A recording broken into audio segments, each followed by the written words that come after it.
iconic Decatur mansion could be all yours for only $130,000, but there's a catch. You can't go inside until you buy it and evict the current owners.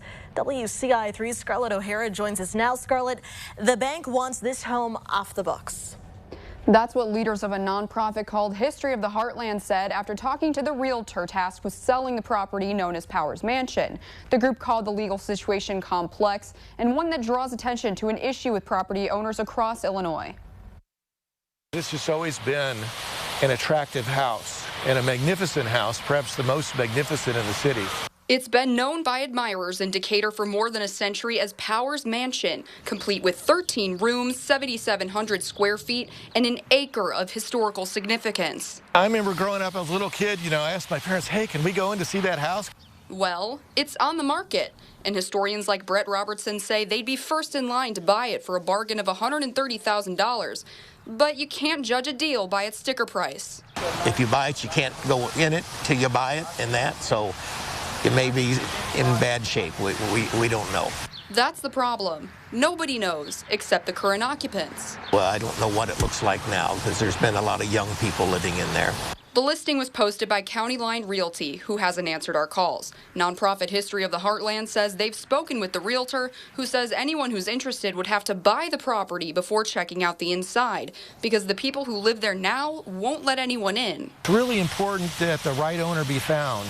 Preservationists are hoping for, quote, someone with deep pockets, patience, and a tolerance for risk. That's our hope, that the home will be restored and maintained, to the level of magnificence that it has had in the past. Its story goes back to 1910, when the home was built by Charles Powers, member of a prominent Decatur family with even deeper roots in central Illinois business, banking, and farming. It was later bought and renovated by another influential family, the Jarvises. I think this was the first home in Decatur that had an elevator.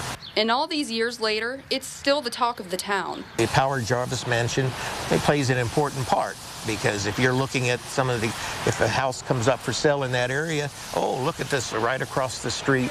Documents from the county recorder's office show it's been in foreclosure since 2018. The current owners, Anthony and Ronald Grayson, bought the mansion in 2005 for $420,000. And the prior sale was back in 1988, and they only paid $85,000 for it.